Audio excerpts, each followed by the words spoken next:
नई शुरुआत। मेरे विद्यालय में वह एक अध्यापिका के रूप में आई थी। उसको प्रथम देखते ही मुझे बहुत अच्छा लगा। उसका नाम सुमन था और वह थी भी रूप का खजाना। परिचय प्राप्त करने पर ज्ञात हुआ कि वह विवाहित है। उसकी 5 साल पहले शादी हुई थी। सुमन 3 बहनें और एक भाई थे। वह अपने माता पिता की सबसे छोटी संतान थी।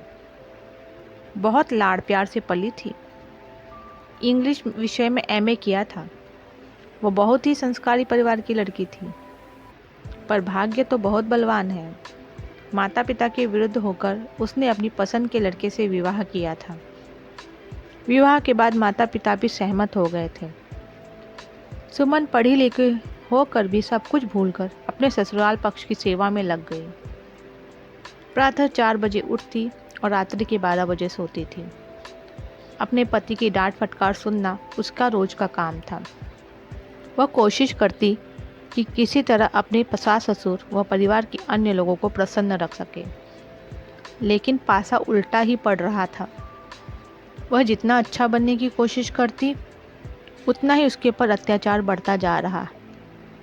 धीरे धीरे उसके पति ने उस पर हाथ उठाना भी शुरू कर दिया था। बिना कारण ही उसको मारा पीटा जाता था। वह रोती चिल्लाती, पर उन जालिमों पर कोई फर्क नहीं पड़ता। उसका पति बहुत ही अय्याश किस्म का था। उसके अन्य लड़कियों के साथ भी संबंध थे। सुमन सब कुछ सहन करती रही, क्योंकि वह पति का घर छोड़कर अपने माता पिता का दिल दुखाना नहीं चाहती थी। उसने अपनी मर्जी से विवाह जो किया था, इसलिए वह सारे अत्याचार सहती रही। पर एक समय ऐसा आया जब सुमन की सहनशीलता जवाब दे गई। सुमन के ससुराल में उसकी 2 ननद, उसका पति व सास ससुर थे। दोनों ननदों का विवाह हो चुका था। एक ननद अपना ससुराल छोड़कर 2 साल के बेटे को लेकर मायके आ गई थी। सुमन पर होने वाले अत्याचार की वह मुख्य जड़ थी। ठीक ही कहा गया है कि आज घर घर में नारी ही नारी की दुश्मन है। उसका नाम सुशीला था। उसके दिमाग में सदैव नकारात्मक विचार ही चलते रहते थे। वह बहुत क्रूर स्वभाव की थी। सुशीला ही थी जो सुमन के पति और सास के कान भरती रहती थी। उसके ही कहने पर सुमन के पति ने उसके पिता से एक बड़ी गाड़ी की मांग की थी। सुमन के पिता ने अपनी पुत्री के सुख के लिए उनकी यह बात मानकर गाड़ी भी खरीद कर दी। लेकिन सुमन पर अत्याचार कम नहीं हुआ।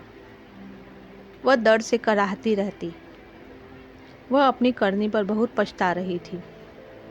उसकी समझ में नहीं आ रहा था कि वह क्या करे।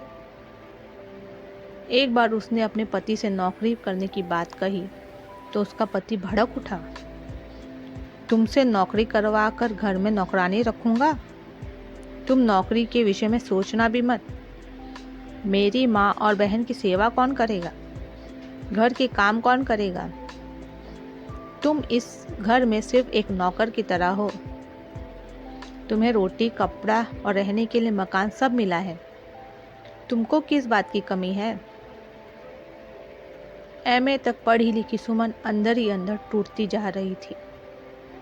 वह भगवान से प्रार्थना करती, अपने भाग्य को कोसती।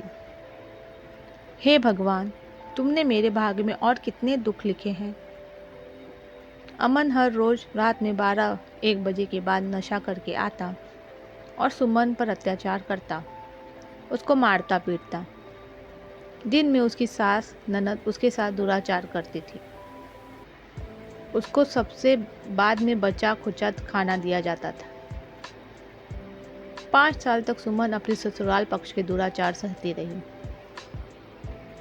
एक रात अचानक उसके मन में एक ख्याल आया कि इस तरह जानवरों की तरह जीने से तो अच्छा है मैं इस घर को छोड़कर चली जाऊं और नौकरी करके अकेली रहूं।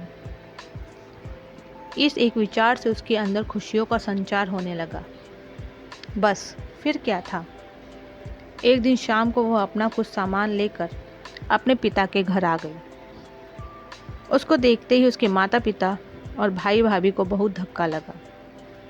वे सोचने लगे, लोग क्या कहेंगे। उन्होंने सोचा 2-4 दिन में समझा बुझाकर वापस ससुराल भेज देंगे, लेकिन वह दिन कभी नहीं आया। सुमन ने दृढ़ निश्चय कर लिया था कि वह अपने ससुराल कभी नहीं जाएगी। 5 साल उसने बहुत पीड़ा दुख सहन किया। उसको बहुत अपमानित किया गया, लेकिन वह नए सिरे से अपना जीवन शुरू करेगी। माता पिता और भाई के बहुत कहने पर भी वह टस से मस नहीं हुई। उसके इस निर्णय पर उसके पिता को हार्ट अटैक आ गया। समय पर ठीक प्रकार इलाज होने के कारण उनके प्राण बच गए। सुमन अपने पिता की खातिर दुखी मन से एक बार फिर अपने ससुराल आ गई, लेकिन अब तो उसके साथ और भी बुरा व्यवहार किया जाने लगा। 7-8 महीने में जब उसके पिता पूरी तरह ठीक हो गए तो वह पुनः अपने मायके वापस आ गई।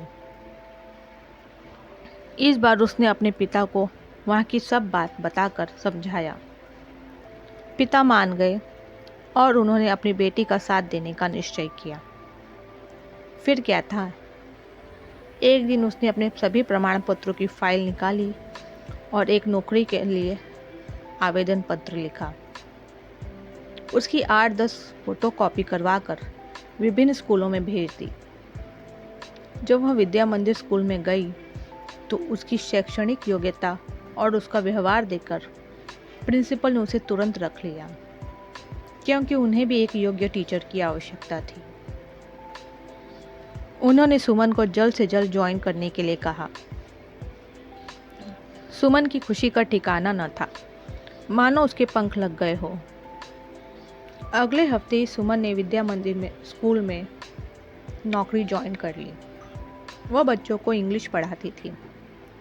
स्कूल के सभी अध्यापक व बच्चे सुमन से बहुत खुश थे। वह भी खूब मन लगाकर बच्चों को पढ़ाती थी। 1 महीने में ही सुमन की दुनिया बदल गई थी। अब उसने अपने पति के खिलाफ तलाक की अर्जी भी कोर्ट में दे दी थी। उसके माता पिता व भाई भाभी भी बहुत खुश थे। उसने माता पिता से अलग मकान लेकर रहने की बात कही, पर माता पिता बिल्कुल तैयार न थे। अब उसके माता पिता के अंदर भी हिम्मत आ गई थी। अब उन्हें समाज का कोई डर न था। उन्हें अब पछतावा हो रहा था कि उन्होंने अपनी बेटी को पहले ही अपने पास क्यों नहीं बुला लिया। हमारी कोमल सी बेटी ने कितने अत्याचार सहन किए। उसके पूरे शरीर पर चोट के निशान बने हुए थे कि जो सुमन ने बहुत बाद अपने माता पिता को दिखाए थे। अब उसके माता पिता को लगता था कि बेटी के विवाह से ज़्यादा ज़रूरी उसको पढ़ा लिखा कर अपने पैरों पर खड़ा करना है, जिससे वह अपने संपूर्ण निर्णय लेने में समर्थ हो। आखिर बेटी भी तो इंसान है, उसको भी अपना जीवन अपने अनुसार जीने का हक है। गलती भी इंसान से होती है और इंसान ही उसमें सुधार करता है। आज सुमन को विद्या मंदिर स्कूल में पढ़ाते हुए 2 साल हो चुके हैं। अब उसकी दुनिया बदल चुकी है। दुनिया देखने का नज़रिया भी बदल चुका है। उसका अपने पति से संबंध तलाक हो गया है।